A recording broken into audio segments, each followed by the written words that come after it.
Hi everybody. So, we have a new game that's being analyzed. And before I get into that though, I just want to take a minute out. If anyone wants to help me with growing my channel, go ahead and put the word out there. Anyone you know that may want some help analyzing their games, friends, family, anybody that plays chess and wants to improve, go ahead, let them know about this channel, and help me out. The more people I can get watching it, the more games I can help everybody with. Alright, so we're going to go ahead and we're going to take a look at this new game here. So, let's take a look. This one's kind of an interesting opening. So we have A4, and this is supposed to be called the crab opening. And I've actually never seen this type of thing before. It's with like the knights. And I'm going to guess I understand why it's like a crab. Kind of, I guess, looks like the crab shape, I guess. So that's kind of interesting. And let's see what goes on. Okay, so right here, white should just take back this pawn right here, and then we're opening up our bishop again. He's happy, and we have this nice central pawn, and I think that white's doing pretty good. In the game, white plays knight to e4. This is kind of a bad move because of this, taking on e3, and then f takes on e3, and here black actually misses an opportunity by playing bishop to f5. Black could actually just go ahead and take this pawn, actually, because this bishop is pinned. So yeah, gotta watch out for that. And yeah, so the queen is not in danger there. Alright, so bishop to f5 was played in the game. Bishop d3. Alright, and let's go here. Bishop to g4. Okay, pinning the knight. I think that black should just, do like something like knight e7 and just keep developing the pieces instead of moving the same pieces multiple times.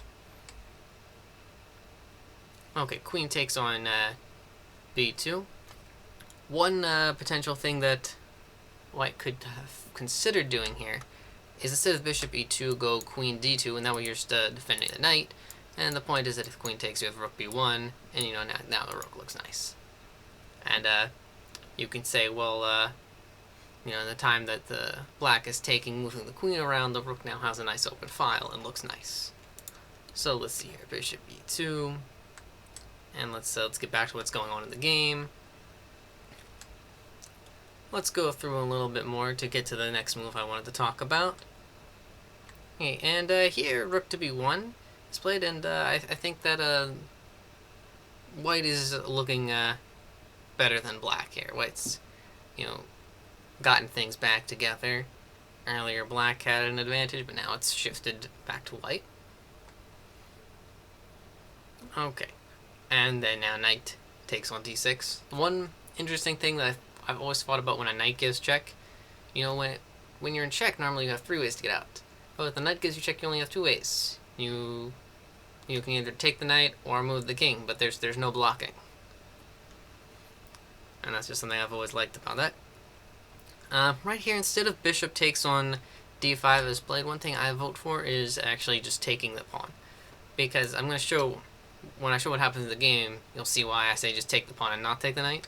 Because now this queen winds up on g2, because it got put on this diagonal. And I don't like the queen next to the king.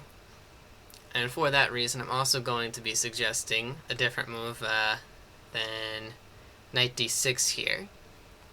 I think that queen e2, just because I really don't like this queen. And also because of later on in the game, I also, due to the fact that I know what happens later on, I suggest getting the queens off now. That way we have no problems because of this queen later on. So in the game, knight d6, and let's go through a little bit more. Knight takes d8. Here, I encourage you to try to pause the video for just a second, because in this position, the black pieces actually have a mate in 2. So if you want to try to find that out, I'm going to go ahead and give the answer. So queen g3 check, and no matter what white does, say king e2, then checkmate.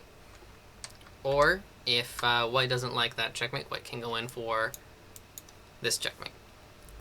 So that's pretty good for the white pieces here that black missed that.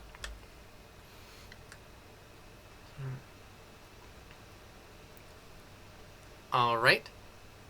So knight takes e3. Let's go through and get back to the game.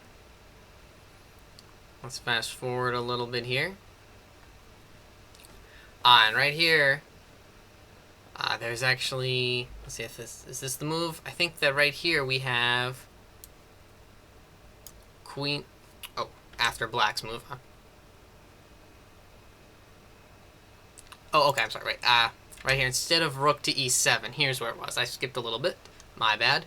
Right here, white could play queen to d6. Check. King takes e4. And then queen f4. And this one's made. And so both sides were giving each other some chances, maybe. Okay. So let's go back here. After rook e7, now that I'm back on track, let's see here. We're back onto the regular game. King f4, queen d6, and this king has been quite the active piece. You know, he's ran all around the board. Normally, you don't want that for your king, so I don't think that black is too happy with that.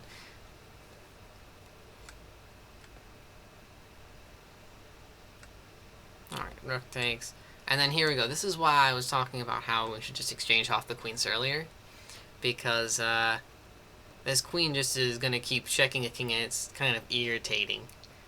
And really, white should be winning this game, even with this queen being irritating.